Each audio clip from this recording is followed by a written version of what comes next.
ತುನಿಗುಬ್ಬಚ್ಚಿಯ ಪೊಟ್ಟಳ chicken. ಪಕ್ಷಿಗಳ ಊರಿನಲ್ಲಿ ಆ ದಿನ ಎಲ್ರೂ ಕೋಲಾಹಲವಾಗಿದ್ರು.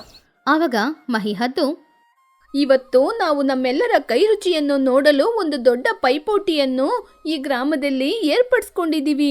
ಅದರಿಂದ ಎಲ್ಲರೂ ಅವರವರ ಕೈ ರುಚಿಯನ್ನು ನೋಡಲು ಮನೆಯಿಂದ ಒಳ್ಳೆ ರೀತಿಯ ಅಡಿಗೆಯನ್ನು ಮಾಡಿ ತಂದು ಪ್ರದರ್ಶನ ಮಾಡಿ. ಹಾಗಂತ ಮಹಿಹದ್ದು ಹೇಳಿದನ್ನ ಕೇಳಿ ಚಿಚುಕಾಗೆ ಸಂತೋಷದಿಂದ ಕುಣಿತಾ ಇದ್ಲು. ಇನ್ನೊಂದ್ ಕಡೆ ತುನಿಗುಬ್ಬಚ್ಚಿಯ ಮನೆಯಲ್ಲಿ ಬುಜ್ಜಿ ಇನ್ನೂ ನಿದ್ರೆ ಮಾಡ್ತಾ ಇದ್ಲು. ಎದ್ದೇಳು ಬುಜ್ಜಿ, ಎದ್ದೇಳು. ಊರಲ್ಲಿ ಎಲ್ಲರೂ ಪೈಪೋಟಿಗೆ ಸಿದ್ಧರಾಗಿದ್ರೆ ನೀನು ಕುಂಭಕರ್ಣನ ಹಾಗೆ ನಿದ್ರೆ ಮಾಡ್ತಾ ಕೂತಿದೀಯಾ? ಬುಜ್ಜಿ ಅವಳ ಕಣ್ಣನ್ನ ಉಜ್ಕೊಂಡು, ಏನಮ್ಮ, ನಾನು ಚೆನ್ನಾಗಿ ಕನ್ಸ್ ಕಾಣ್ತಾ ಇದ್ದೆ. ನೀವು ನನ್ನ ಕನ್ಸ್ನ ಹೋಗಿಸ್ಬಿಟ್ರಿ. ನಾನು ದೊಡ್ಡ ಚಿಕನ್ ಪೀಸ್ ಮೇಲೆ ಮಲಗಿದ್ದೆ. ಇವಾಗ ಮತ್ತೆ ಆಲೋಚನೆ ಮಾಡಿದ್ರೆ ಆ ಕನ್ಸು ಬರುತ್ತಾ? ಹಬ್ಬದ ದಿನ ಯಾರಾದ್ರೂ ಹೀಗೆ ನಿದ್ರೆ ಮಾಡ್ತಾರ ಬುಜ್ಜಿ? ನಾನು ನಮ್ಮ ಅಜ್ಜಿ ನನಗೆ ಹೇಳಿಕೊಟ್ಟಂತಹ ಎಲೆಯ ಪೊಟ್ಟಣವನ್ನು ಮಾಡಿ ಅದರಲ್ಲಿ ಚಿಕನ್ ಬಿರಿಯಾನಿಯನ್ನು ಮಾಡೋಣ ಅಂತ ರೆಡಿ ಮಾಡ್ತಾ ಇದ್ದೀನಿ. ಚಿಕನ್ ಅಂತ ಹೇಳಿದ ತಕ್ಷಣ ಬುಜ್ಜಿಗುಬ್ಬಚ್ಚಿ ತಕ್ಷಣ ಎದ್ದು ಕೂತ್ಕೊಂಡ್ಲು. ನಿಜನಾ ಅಮ್ಮ? ನೀವು ಪೊಟ್ಟಣದಲ್ಲಿ ಬಿರಿಯಾನಿನ ಮಾಡಿದ್ರೆ ಅದು ಎಷ್ಟೊಂದು ರುಚಿಯಾಗಿರುತ್ತೆ. ಆಹಾ, ಅದರ ವಾಸನೆಗೆ ಯಾರಾದ್ರೂ ಮೈ ಮರೆತು ಬಿಡ್ತಾರೆ. ಸರಿ ಅಮ್ಮ, ಹಾಗಾದ್ರೆ ನಾನೊಂದು ಕೆಲಸ ಮಾಡ್ಲಾ? ಇವತ್ತು ನಿಮ್ಮ ಫುಡ್ಡನ್ನ ಚೆಕ್ ಮಾಡುವ ಆಫೀಸರ್ ನಾನೇ. ಇವಾಗ ನಾನೇ ಬಂದು ನೀವು ಮಾಡುವ ಫುಡ್ಡನ್ನು ಟೇಸ್ಟ್ ನೋಡ್ತೀನಿ. ತುನಿ ನಗುತ್ತಾ, ಪರವಾಗಿಲ್ಲ ಬುಜ್ಜಿ, ನಿನ್ನ ಸೋಮಾರಿತನಕ್ಕೆ ತಕ್ಕ ಹಾಗೆ ನೀನು ಕೆಲಸ ಮಾಡ್ಕೊಂಡಿದ್ದೀಯಾ. ಅಡಿಗೆ ಮುಗಿಯುವ ತನಕ ನೀನು ಈ ರೂಮಿಗೆ ಬರಲೇಬಾರ್ದು. ತುನಿಗುಬ್ಬಚ್ಚಿ ತಕ್ಷಣ ಅಡಿಗೆ ಮನೆಯೊಳಗಡೆ ಹೋದ್ಲು. ಅವಳು ಚಿಕನ್ನ ಚೆನ್ನಾಗಿ ತೊಳೆದು ಅದರಲ್ಲಿ ಅರಿಶಿನ ಹುಡಿ, ಮೆಣಸಿನ ಹುಡಿ, ಹಾಗೇನೆ ಅವರ ಅಜ್ಜಿ ಹೇಳಿಕೊಟ್ಟ ಮೂಲಿಕೆ ಹುಡಿ, ಅದ್ರ ಜೊತೆ ಬೆಳ್ಳುಳ್ಳಿ ಶುಂಠಿ ಪೇಸ್ಟ್ ಎಲ್ಲನೂ ಹಾಕಿ ಮಿಕ್ಸ್ ಮಾಡಿ ಒಂದು ಗಂಟೆ ಸಮಯ ಅದನ್ನ ಹಾಗೇನೆ ಇಟ್ಬಿಟ್ಲು. ಆಮೇಲೆ ಹೊರಗಡೆ ಹೋಗಿ ದೊಡ್ಡ ದೊಡ್ಡ ಬಾಳೆ ಎಲೆಗಳನ್ನ ತಗೊಂಡ್ ಬಂದು ಅದರಲ್ಲಿ ಆ ಚಿಕನ್ನ ಹಾಕಿ ಪ್ಯಾಕ್ ಮಾಡಿದ್ಲು. ಆ ದಿನ ಸಂಜೆ ಸಮಯ ಊರಿನಲ್ಲಿದ್ದ ಎಲ್ಲ ಪಕ್ಷಿಗಳು ಕೂಡ ಅವರವರ ಅಂಗಡಿ ಹತ್ತಿರ ಬಂದು ಕೂತ್ಕೊಂಡಿದ್ರು. ಅಲ್ಲಿ ಮಹಿಹದ್ದು ಆರೋಗ್ಯಕ್ಕೆ ಒಳ್ಳೆದಾದ ರಾಗಿ ಗಂಜಿ ವ್ಯಾಪಾರ ಮಾಡ್ತಾ ಇದ್ಲು. ಇನ್ನೊಂದ್ ಕಡೆ ಚೋಟೆಗಿಳಿ ಬಿಸಿ ಬಿಸಿಯಾಗಿ ಮೆಣಸಿನ ಬಜ್ಜಿ ಹಾಕ್ತಾ ಇದ್ಲು. ಇನ್ನೊಂದ್ ಕಡೆ ಚಿಚುಕ್ ಹಾಗೆ ಅವಳ ಫ್ರೈ ಅಂಗಡಿ ಇಟ್ಕೊಂಡಿದ್ಲು. ಆದ್ರೆ ಆ ಅಂಗಡಿ ಹತ್ರ ಯಾರೂ ಬರ್ಲಿಲ್ಲ. ಆವಾಗ್ಲೇ ಟುನಿ ಹಾಗೂ ಬುಜ್ಜಿ ಇಬ್ರು ಅವ್ರ ಗಾಡಿನ ತಳ್ಕೊಂಡು ಅಲ್ಲಿಗೆ ಬಂದ್ರು. ಆವಾಗ ಟುನಿ ಅವಳು ಪೊಟ್ಲೆ ಮಾಡಿಟ್ಟಿರುವ ಆ ಬಾಳೆ ಎಲೆ ಚಿಕನ್ನ ಬೆಂಕಿ ಮೇಲೆ ಇಟ್ಟು ಫ್ರೈ ಮಾಡ್ತಾ ಇದ್ಲು. ಸ್ವಲ್ಪ ಸಮಯದಲ್ಲೇ ಆ ಬಾಳೆ ಎಲ್ಲಾನು ಚೆನ್ನಾಗಿ ಬೆಂದು ಅದರೊಳಗಡೆ ಇದ್ದ ಚಿಕನ್ ಮಸಾಲೆಯೊಂದಿಗೆ ಬೇಯ್ತಾ ಇದ್ದಾಗ ಅದರ ವಾಸನೆ ಅಲ್ಲಿ ಎಲ್ಲ ಕಡೆನೂ ಹರಡ್ತಾ ಇತ್ತು. ಹಾಗೆ ಆ ವಾಸನೆ ಊರೆಲ್ಲ ಹರಡ್ತಾ ಇರುವಾಗ ಪಕ್ಷಿಗಳು ಎಲ್ಲರೂ ಮಾಡ್ತಾ ಇದ್ದ ಕೆಲಸಗಳನ್ನ ಹಾಗೇನೆ ಬಿಟ್ಬಿಟ್ಟು ಆ ವಾಸನೆ ಬರುವ ಕಡೆ ಓಡಿ ಬಂದ್ರು. ಆಹಾ ತುನಿ, ಏನಿದು ವಾಸನೆ? ಈ ಸುವಾಸನೆಗೆ ನನ್ನಿಂದ ಅಲ್ಲಿ ಸುಮ್ಮನೆ ಕೂತ್ಕೊಳ್ಳಕ್ಕಾಗಿಲ್ಲ. ಅದಕ್ಕೇನೆ ನಿನ್ನ ಹತ್ರ ಓಡೋಡಿ ಬಂದಿದ್ದೀನಿ. ಆವಾಗ ತುನಿಗುಬ್ಬಚ್ಚಿ, ಕುಹುವತ್ತೆ, ಇದೇ ನಮ್ಮ ಅಜ್ಜಿ ಹೇಳಿಕೊಟ್ಟಂತಹ ಪೊಟ್ಣದ ಚಿಕನ್. ಟುನಿ ಅವಳ ಅಜ್ಜಿ ಹೇಳಿಕೊಟ್ಟ ರೆಸಿಪಿಯಿಂದ ಮಾಡಿದ ಆ ಸಾಫ್ಟ್ ಆಗಿ ಬೆಂದಿರುವ ಚಿಕನ್ನ ಒಂದು ಎಲೆಯಲ್ಲಿ ಹಾಕಿ ಕುಹುಗೆ ತಿನ್ನಕ್ಕೆ ಕೊಟ್ಲು. ಕುಹು ಅದರಲ್ಲಿ ಸ್ವಲ್ಪ ತೆಗೆದು ತಿಂದ್ಲು. ಅಷ್ಟೇ, ಆ ಟೇಸ್ಟ್ ಅಂತ ಅವಳಿಗೆ ತುಂಬಾ ಇಷ್ಟ ಆಯ್ತು. ಅರೆ ಏನಮ್ಮ, ಇದರ ರುಚಿ ಇಷ್ಟೊಂದು ರುಚಿಯಾಗಿದೆ. ಇದುವರೆಗೂ ನನ್ನ ಜೀವನದಲ್ಲಿ ಇಂಥದನ್ನ ತಿಂದೇ ಇಲ್ಲ. ಸರಿ, ನನಗೊಂದು 10 ಪೊಟ್ಣ ಕೊಟ್ಬಿಡು. ಹಾಗೆ ಕುಹು ಹೋಗ್ಲಿದನ್ನ ನೋಡಿ ಅಲ್ಲಿದ್ದ ಉಳಿದ ಪಕ್ಷಿಗಳು ಎಲ್ರು ನನಗೂ ಬೇಕು ಅಂತ ಎಲ್ರೂ ಆ ಚಿಕನ್ನ ತಗೊಳಕ್ ಶುರು ಮಾಡಿದ್ರು. ಆಂಟಿ, ಎಲ್ಲರೂ ಕ್ಯೂ ಅಲ್ಲಿ ನಿಂತ್ಕೊಳ್ಳಿ. ನಮ್ಮಮ್ಮ ಅಡಿಗೆ ಸಿಗೋದು ಅಷ್ಟು ಸುಲಭವಲ್ಲ ಹಾಗಂತ ಹೇಳ್ತಾ ಇದ್ಲು. ಹಾಗೆ ಸ್ವಲ್ಪ ಸಮಯದಲ್ಲಿ ಅಲ್ಲಿ ಎಲ್ರು ಕ್ಯೂ ಅಲ್ಲಿ ನಿಂತ್ಕೊಂಡಿರೋದನ್ನ ಚಿಚುಕಾಗೆ ನೋಡಿದ್ಲು. ಅವಳು ಮಾಡ್ತಾ ಇದ್ದ ಆ ಫ್ರೈ ಸ್ಮೆಲ್ ಟುನಿ ಮಾಡ್ತಾ ಇದ್ದ ಚಿಕನ್ ಫ್ರೈ ಸ್ಮೆಲ್ ಮುಂದ್ಗಡೆ ನಿಲ್ಲಕ್ಕಾಗ್ಲೇ ಇಲ್ಲ. ಆವಾಗ ಚಿಚು ಅವಳ ಮನಸ್ಸಿನಲ್ಲಿ, ಛೀ, ಇವಳು ಯಾವಾಗ ನೋಡಿದ್ರು ನನ್ನ ಅಡಿಗೆನ ಹಾಳು ಮಾಡಕ್ಕೆ ಅಂತಾನೆ ನನ್ನ ಅಂಗಡಿ ಪಕ್ಕದಲ್ಲೇ ಬಂದು ಅಂಗಡಿನ ಹಾಕೋತಾಳೆ. ಹೌದು, ಅವಳು ಮಾಡಿರುವ ಆ ಪೊಟ್ಣದಲ್ಲಿ ಏನಿದೆ?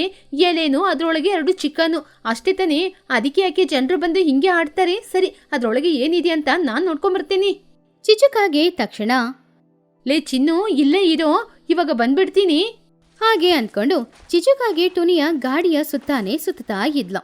ಅವಳ ಅಜ್ಜಿ ಹೇಳಿಕೊಟ್ಟ ಆ ಮಸಾಲೆ ಪುಡಿ ಏನು ಅನ್ನೋದನ್ನ ತಿಳ್ಕೊಳ್ಳೋದಕ್ಕೋಸ್ಕರ. ಆದ್ರೆ ಟುನಿ ಅದನ್ನ ತುಂಬಾ ರಹಸ್ಯವಾಗಿ ಇಟ್ಕೊಂಡಿದ್ಲು. ಆದ್ರಿಂದ ಚಿಚುಕಾಗೆ ಹೀಗೆ ತಿರ್ಗಾಡಿದ್ರೆ ಕಂಡಿಡಿಯಕ್ಕಾಗಲ್ಲ. ಹೇಗೂ ಸೋಮಾರಿ ಬುಜ್ಜಿ ಇದ್ದಾಳಲ್ವಾ, ಅವಳ ಹತ್ರ ಈ ರಹಸ್ಯನ ಹೇಗಾದ್ರೂ ಮಾತಾಡಿ ತಿಳ್ಕೊಳ್ಬೇಕು ಅಂತ ಅವಳು ಅಂದ್ಕೊಂಡ್ಲು. ಹಾಗೆ ಆ ದಿನ ರಾತ್ರಿಯ ಸಮಯ ವ್ಯಾಪಾರ ಎಲ್ಲಾನು ಮುಗಿದ್ಮೇಲೆ ಟುನಿ ಬುಜ್ಜಿ ಇಬ್ರು ಮನೆಗೆ ಹೋದ್ರು. ಆ ದಿನ ಅವಳ ತಾಯಿ ಮಾಡಿದ ಚಿಕನ್ನ ಬುಜ್ಜಿ ತುಂಬಾನು ತಿಂದು ನಿದ್ರೆ ಬಂದು ಮಲಗೋದಕ್ಕೋಸ್ಕರ ಮನೆ ವರಾಂಡದಲ್ಲಿ ಚಾಪೆ ಹಾಕೊಂಡು ಮಲಗಿದ್ಲು. ಆ ಸಮಯದಲ್ಲಿ ಚಿಚುಕಾಗೆ ಹೊರಗಡೆ ಬಂದು ಬುಜ್ಜಿ ಮನೆ ವರಾಂಡದಲ್ಲಿ ಮಲಗಿರೋದನ್ನ ನೋಡಿ ಇದೇ ಒಳ್ಳೆ ಅವಕಾಶ ಅಂತ ಅಂದ್ಕೊಂಡು ತಕ್ಷಣ ಬುಜ್ಜಿಯ ಹತ್ತಿರ ಹೋದ್ಲು. ಬುಜ್ಜಿ ಬುಜ್ಜಿ ಮುದ್ದಿನ ಮಗಳೇ, ನಿದ್ರೆ ಮಾಡ್ತಾ ಇದೀಯಾ? ಮಗಳೇ, ನಿಮ್ಮ ಅಮ್ಮ ಮಾಡಿರುವ ಚಿಕನು ಇವತ್ತು ತುಂಬ ರುಚಿಯಾಗಿತ್ತಂತೆ. ನಮ್ಮ ಬನ್ನು ಹಠ ಮಾಡ್ತಾ ಇದ್ದಾನೆ, ಅದನ್ನ ಮಾಡಿಕೊಡು ಅಂತ. ಅದು ಮಾಡೋದು ಅಷ್ಟೊಂದು ಸುಲಭನಾ? ಕಷ್ಟ ಅಲ್ವಾ? ಅದನ್ನ ಹೇಗಮ್ಮ ಮಾಡಿದ್ಲು ನಿಮ್ಮಮ್ಮ? ಬುಜ್ಜಿ ನಿದ್ರೆಯಲ್ಲೇ ಕಣ್ಣು ಕೂಡ ತೆರೆಯದೆ, ಅತ್ತೆ, ಅದ್ ಮಾಡೋದು ಅಷ್ಟೊಂದು ಕಷ್ಟದ ಕೆಲಸ ಅಲ್ಲ, ಸುಲಭನೇ. ಚಿಚುಕಾಗೆ ಆಸೆಯಿಂದ, ಏನೋ ಸುಲಭನಾ? ಹೌದು, ಆ ಎಲೆಯಲ್ಲಿ ಏನೇನ್ ಮಸಾಲೆ ಎಲ್ಲ ಹಾಕಿದ್ಲು ನಿಮ್ಮಮ್ಮ? ಬುಜ್ಜಿಗುಬ್ಬಚ್ಚಿ ನಿದ್ರೆಯಲ್ಲೇ ಈ ರೀತಿ ಹೇಳಿದ್ಲು. ಅತ್ತೆ, ಅದೇನೋ ಕಷ್ಟ ಅಲ್ಲ. ಹುಳಿ, ಉಪ್ಪು, ಖಾರ ಒಂದು ಎಲೆಯಲ್ಲಿ ಹಾಕಿ ಚಿಕನ್ ಇಟ್ಟು ಅದನ್ನ ಪಾತ್ರೆಯಲ್ಲಿಟ್ಟು ಬೇಯಿಸೋದು ಅಷ್ಟೇ. ಅಲ್ಲಿಗೆ ಎಲ್ಲ ತಯಾರಾಗ್ಬಿಡುತ್ತೆ. ಬುಜ್ಜಿ ಅವಳ ಸೋಮಾರಿತನದಿಂದ ಏನು ರಹಸ್ಯ ಮಸಾಲೆ ಹಾಕ್ಬೇಕು ಅಂತ ಹೇಳಿಲ್ಲ. ಯಾವ ಎಲೆ ಎಷ್ಟೊತ್ತು ಅದನ್ನ ನೆನೆಯಕ್ಕಿಡಬೇಕು, ಹಾಗೇನೆ ಎಷ್ಟೊತ್ತು ಬೆಂಕಿಯಲ್ಲಿ ಹಾಕಿ ಅದನ್ನ ತೆಗಿಬೇಕು ಅನ್ನೋದನ್ನ ಹೇಳಲಿಲ್ಲ. ಅದನ್ನ ಪೊಟ್ಟಳ ಹಾಕು, ಅದನ್ನ ಬೆಂಕಿಯಲ್ಲಿ ಹಾಕು ಅಂತ ಎರಡೇ ಮಾತಲ್ಲಿ ಹೇಳಿ ಮುಗಿಸಿದ್ಲು. ಆದ್ರೆ ಸೋಮಾರಿಯಾದ ಚಿಚುಕಾಗೆಗೆ ಅವಳು ಹೇಳಿದ್ದೆ ದೊಡ್ಡ ರಹಸ್ಯ ತರಾನೇ ಇತ್ತು.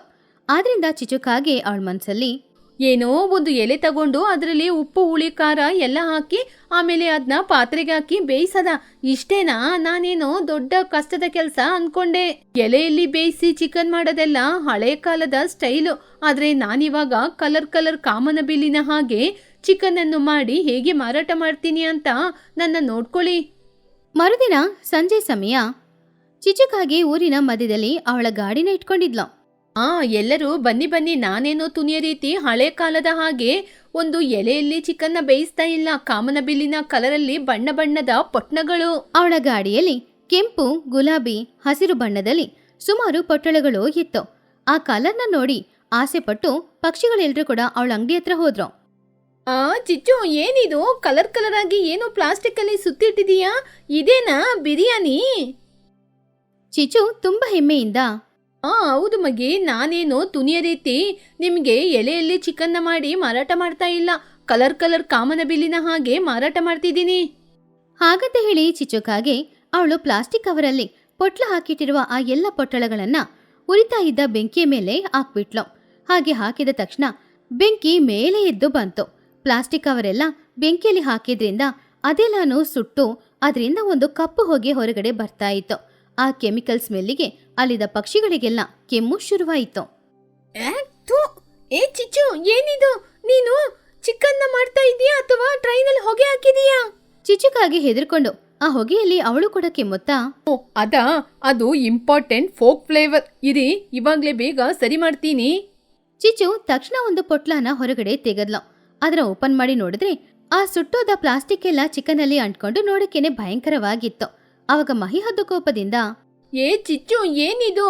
ನೀನು ಏನೋ ಹಳೆಯ ಪ್ಲಾಸ್ಟಿಕ್ ಅಲ್ಲಿ ಹಸಿ ಚಿಕನ್ನ ಹಾಗೇನೆ ಕೊಟ್ಟಿದೀಯಾ? ಏನು ಇದನ್ನೆಲ್ಲ ಕೊಟ್ಟು ನಮ್ನ ಕೊಲ್ಬೇಕು ಅಂತ ಪ್ಲಾನ್ ಮಾಡ್ತಾ ಇದೀಯಾ? ಆವಾಗ್ಲೇ ಅಲ್ಲಿಗೆ ಟುನಿ ಬುಜ್ಜಿ ಇಬ್ರು ಬಂದ್ರು. ಆ ದೃಶ್ಯವನ್ನು ನೋಡಿ ಅವರಿಬ್ರು ಶಾಕ್ ಆದ್ರು. ಅಯ್ಯೋ ಚಿಚ್ಚು, பிளாஸ்டிக்ல யாராவது சிக்கனை வேக வைக்குவாங்களா? உனக்கு கொஞ்சமாச்சு அறிவுங்கிறது இருக்கா? ಚಿಚು ಅಳುತ್ತಾ, ನಾನೇನ್ ಮಾಡೋದು? ಚಿಚ್ಚುನೆ ನನ್ನ ಯಾಮರ್ಸಿದ್ದು. ಈ ರೀತಿ ಪೊಟ್ನನ ಕಟ್ಟಿ ಬೆಂಕಿಯಲ್ಲಿ ಹಾಕು ಅಂತ ಹೇಳಿದ್ದೆ ಅವಳು ನಂಗೆ. ಅದನ್ನು ಕೇಳಿ ಬುಜ್ಜಿ, ಅಯ್ಯೋ ಅತ್ತೆ, ನಾನು ಎಲೆಯಲ್ಲಿ ಚಿಕನ್ ಪೊಟ್ಲನ ಕಟ್ಟಿ ಹಾಕಿ ಅಂತ ಹೇಳಿದ್ದು. ಈ ರೀತಿ ಪ್ಲಾಸ್ಟಿಕ್ ಅಲ್ಲಿ ಹಾಕಕ್ಕೆ ಹೇಳಿದ್ ನಾನು ನಿಮ್ಗೆ. ಸರಿ, ನಾನು ಹೇಳೋದೇನೋ ಹೇಳ್ದೆ, ನಿಮಗಾದ್ರೂ ಬುದ್ಧಿ ಇಲ್ವಾ?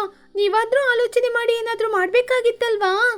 ಬುಜ್ಜಿಯ ಮುಗ್ದೆ ಮಾತಿಗೆ, ಚಿಚುಕಾಗಿಯ ಆ ಪರಿಸ್ಥಿತಿಗೆ ಇದೆಲ್ಲವನ್ನು ನೋಡಿ ಪಕ್ಷಿಗಳು ಎಲ್ರೂ ಜೋರಾಗಿ ನಗಾಡ್ತಾ ಇದ್ರು.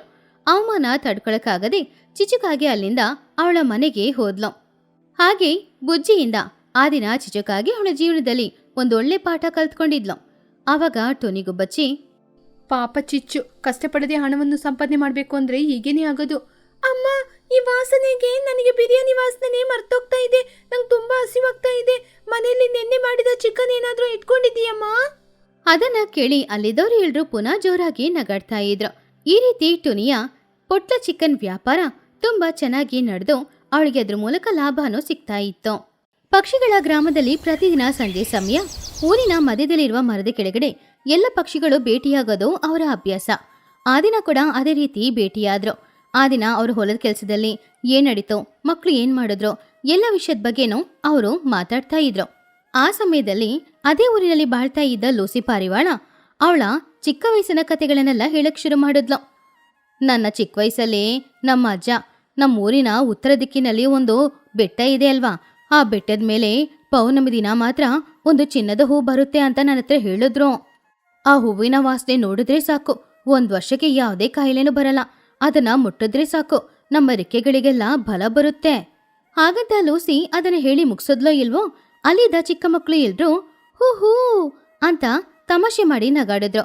ಆದ್ರ ನೋಡಿ ದೊಡ್ಡವರು ಕೂಡ ನಗಾಡ್ತಾ ಇದ್ರು. ಕೆಲವರು ಅದೆಲ್ಲ ಆ ಕಾಲದ ಕಟ್ಟುಕತೆ ಅಂತ ಮಾತಾಡ್ತಾ ಇದ್ರು. ಆದ್ರೆ ಇದನ್ನೆಲ್ಲ ದೂರದಲ್ಲಿ ನಿಂತ್ಕೊಂಡು ಕೇಳ್ತಾ ಇದ್ದ ಚಿಚುಕಾಗೆ ಮಾತ್ರ ಅದನ್ನ ಗಟ್ಟಿಯಾಗಿ ನಂಬುದ್ಲು. ಆ ಹೂವನ್ನ ಅವಳು ಸ್ವಂತ ಮಾಡ್ಕೊಳ್ಬೇಕು ಅಂತಾನೂ ಅಂದ್ಕೊಂಡ್ಲು. ಚಿಚು ಅವಳ ಮನ್ಸಲ್ಲಿ, ಆಹಾ, ಚಿನ್ನದ ಹೂವ, ಆ ಚಿನ್ನದ ಹೂವು ವಾಸನೆ ನೋಡಿದ್ರೆ ಕಾಯಿಲೆ ಬರಲ್ವಾ, ಮುಟ್ಟಿದ್ರೆ ರೆಕ್ಕೆಗಳಿಗೆ ಬಲ ಬರುತ್ತಾ, ಅದು ಅಲ್ದೆ ಚಿನ್ನನ, ಆ ಚಿನ್ನದ ಹೂವನ್ನ ನಾನು ಪಟ್ನಕ್ಕೆ ತಗೊಂಡೋಗಿ ಮಾರಿದ್ರೆ ನನಗೆ ಲಕ್ಷಗಟ್ಲೆ ಇಲ್ಲ ಕೋಟಿಗಟ್ಲೆ ಹಣ ಬರುತ್ತೆ. ಹೇಗಾದ್ರೂ ಮಾಡಿ ಆ ಚಿನ್ನದ ಹೂವನ್ನ ನಾನು ಸ್ವಂತ ಮಾಡ್ಕೊಳ್ಬೇಕು ಹಾಗಂತ ಅನ್ಕೊಂಡಿದೇ ತಡ ಚಿಚುಕಾಗೆ ಆ ದಿನದಿಂದ ಆ ಬೆಟ್ಟಕ್ಕೆ ಹೇಗ್ ಹೋಗೋದು, ಆ ಹೂವನ್ನ ಹೇಗ್ ಕೊಯ್ಯೋದು ಅನ್ನೋದ್ರ ಬಗ್ಗೆನೇ ಅವಳು ಯೋಚನೆ ಮಾಡ್ತಾ ಇದ್ಲು. ಅವಳು ಆ ದಿನ ಇಡೀ ಸರಿಯಾಗಿ ಊಟ ಕೂಡ ಮಾಡ್ಲಿಲ್ಲ. ರಾತ್ರಿ ಅವಳಿಗೆ ನಿದ್ರೇನೋ ಬರ್ಲೇ ಇಲ್ಲ. ಅವಳ ಪಕ್ಕದಲ್ಲಿ ಮಲ್ಕೊಂಡು ಚೆನ್ನಾಗಿ ನಿದ್ರೆ ಮಾಡ್ತಿದ್ದ. ಆ ಸಮಯದಲ್ಲೂ ಕೂಡ ಚಿಚುಕಾಗೆ ಆ ಚಿನ್ನದ ಹೂವನ್ನ ಹೇಗೆ ಸ್ವಂತ ಮಾಡ್ಕೊಳ್ಳೋದಂತ ಯೋಚನೆ ಮಾಡ್ತಾ ಇದ್ಲು. ಹೀಗಿರುವಾಗ ಮರುದಿನ ಬೆಳಗ್ಗೆ ಚಿಚುಕಾಗೆ ಅದ್ರ ಬಗ್ಗೆನೇ ಯೋಚನೆ ಮಾಡ್ತಾ ಮೊದಲೇ ಈ ವಿಷಯ ಬೇರೆ ಯಾರಿಗಾದ್ರೂ ಗೊತ್ತಿದೆಯಾ ಅನ್ನೋದನ್ನ ತಿಳ್ಕೊಳ್ಬೇಕು ಅಂತ ಅನ್ಕೊಳ್ತಾ ಇದ್ಲು. ಅವಳು ಆ ವಿಷಯನ ತಿಳ್ಕೊಳ್ಳೋದಕ್ಕೋಸ್ಕರ ಮೊದಲು ಟುನಿ ಮನೆಗೆ ಹೋದ್ಲು. ಏನ್ ಟುನಿ, ಏನ್ ಮಾಡ್ತಿದ್ಯಾ? ನನಗೆ ಮೈಕೈ ಎಲ್ಲ ನೋವು, ಸುಸ್ತಾಗ್ತಾ ಇದೆ. ನಿನ್ ಮನೇಲಿ ಕುಡಿಯೋಕೇನಾದ್ರೂ ಟಾನಿಕ್ ಇದ್ರೆ ಕೊಡ್ತೀಯಾ?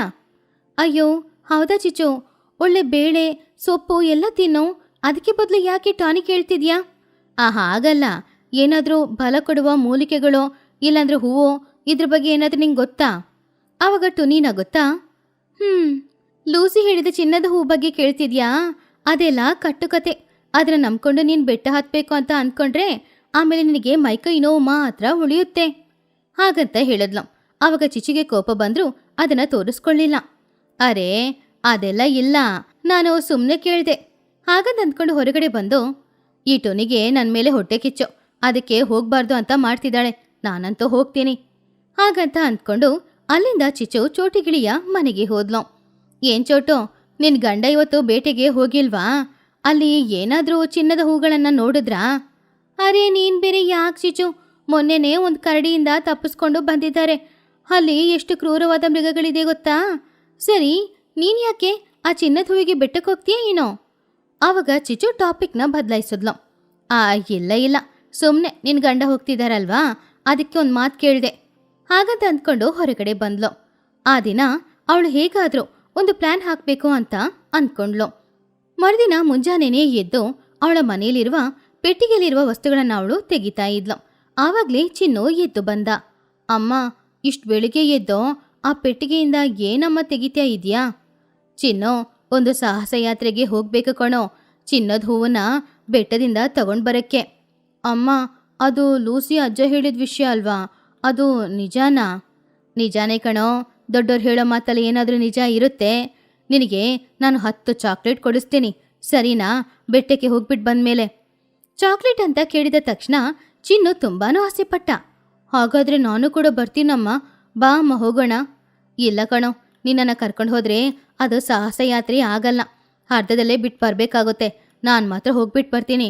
ನೀನು ಯಾರ ಹತ್ರನೂ ಈ ವಿಷಯನ ಹೇಳೋಕೆ ಹೋಗ್ಬೇಡ, ಮುಖ್ಯವಾಗಿ ಆ ಟುನಿ ಹತ್ರ ಮಾತ್ರ ಈ ವಿಷಯನ ಹೇಳೋಕೆ ಹೋಗ್ಬೇಡ, ಸರಿನಾ? ಹಾಗಂತ ಹೇಳಿ ಚಿಚುಕಾಗಿ ಆ ದಿನ ಮಧ್ಯಾಹ್ನದ ಸಮಯ ಅಲ್ಲಿಂದ ಬೆಟ್ಟದ ಕಡೆ ಹೊರಟ್ಲು. ಅವಳು ತಲೆಯಲ್ಲಿ ಒಂದು ಟೊಪ್ಪಿ, ಕೈಯಲ್ಲಿ ಒಂದು ಕಂಬ, ಹಾಗೆಯೇ ಕುತ್ತಿಗೆಯಲ್ಲಿ ಒಂದು ನೀರ್ ಬಾಟಲ್ ಹಾಕೊಂಡಿದ್ಲು. ಬರ್ತಾ ಇದ್ದೀನಿ ಹಾಗಂತ ಅಂದ್ಕೊಂಡು ಅವಳು ಮೆಲ್ಲೆ ಬೆಟ್ಟನ ಹತ್ತಕ್ಕೆ ಶುರು ಮಾಡಿದ್ಲು.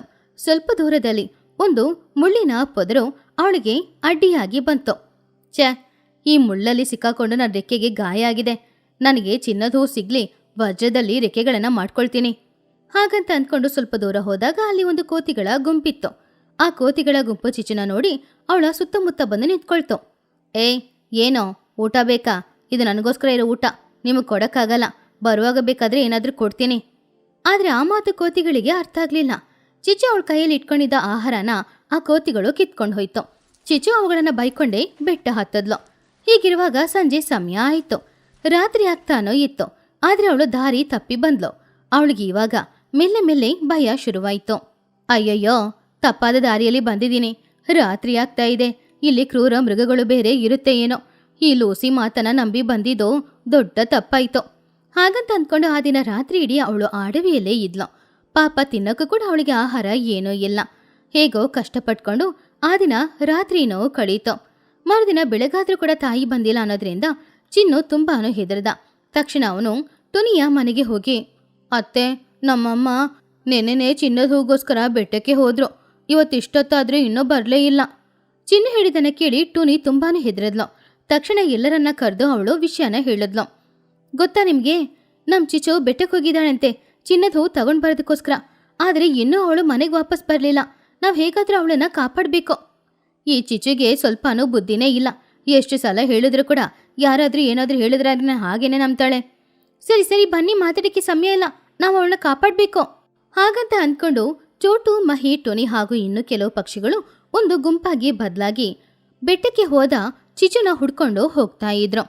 ಹಾಗೆ ಅವರೆಲ್ಲರೂ ಅಡವಿಯೊಳಗಡೆ ಹೋಗ್ತಾ ಇದ್ದಾಗ ಒಂದ್ ಜಾಗದಲ್ಲಿ ಚಿಚ್ಚು ನಿಂತ್ಕೊಂಡು ಅಲ್ಲಿ ಸಿಗುವ ಅರಿಶಿನ ಹೂಗಳನ್ನ ಕೈಯಲ್ಲಿ ಹಿಡ್ಕೊಂಡು ಆ ಹೂಗಳನ್ನೇ ಚಿನ್ನದ ಹೂವು ಅಂತ ಅಂದ್ಕೊಂಡು ಇದೇ ಚಿನ್ನದ ಹೂವು ಹಾಗಂತ ಜೋರಾಗಿ ಹೇಳ್ತಾ ಇದ್ಲು. ಆ ಶಬ್ದ ಕೇಳಿ ಪಕ್ಷಿಗಳೆಲ್ಲರೂ ಚಿಚ್ಚು ಪಕ್ಕದಲ್ಲಿ ಬಂದ್ರು. ಚಿಚ್ಚು, ಏನಿದು? ಇದು ಚಿನ್ನದ ಹೂವಲ್ಲ, ಸಾಧಾರಣ ಕಾಡು ಹೂವು. ಆವಾಗ ಚಿಚ್ಚು ಟುನಿನ ನೋಡಿ ಆ ಹೂವನ್ನ ನೋಡಿ ತುಂಬಾನು ಆಶ್ಚರ್ಯದಿಂದ, ಇಲ್ವಾ? ಆದ್ರೆ ಹೊಳಿತಿದೆ. ಚಿಚ್ಚು, ಸೂರ್ಯನ ಕಿರಣಗಳು ಬಿದ್ದು ಆ ಹೂವು ಹೊಳಿತಿದೆ ಅಷ್ಟೇ. ಹಾಗಂತ ಹೇಳಿದಾಗ ಚಿಚ್ಚುಗೆ ಅವಳು ಮಾಡಿದ ತಪ್ಪು ಅರ್ಥ ಆಯಿತು. ಅವಳು ತುಂಬಾನು ಸುಸ್ತಾಗಿದ್ಲು. ಲೂಸಿ ಮಾತನ್ನ ನಂಬಿ ಬೆಟ್ಟಕ್ಕೆ ಬಂದಿದ್ದು ತಪ್ಪು ಅಂತ ಅಂದ್ಕೊಂಡ್ಲು. ಅವಳು ಅವಮಾನದಿಂದ ತಲೆ ಬಗ್ಗೆ ನಿಂತ್ಕೊಂಡ್ಲು. ಆಮೇಲೆ ಅವರೆಲ್ಲರೂ ಜಾಗೃತಿಯಿಂದ ಅವಳನ್ನ ಮನೆಗೆ ಕರ್ಕೊಂಡು ಬಂದ್ರು. ಡಾಕ್ಟರ್ನ ಕರ್ಕೊಂಡು ಬಂದು ಅವಳಿಗೆ ವೈದ್ಯನೂ ಮಾಡಿಸಿದ್ರು.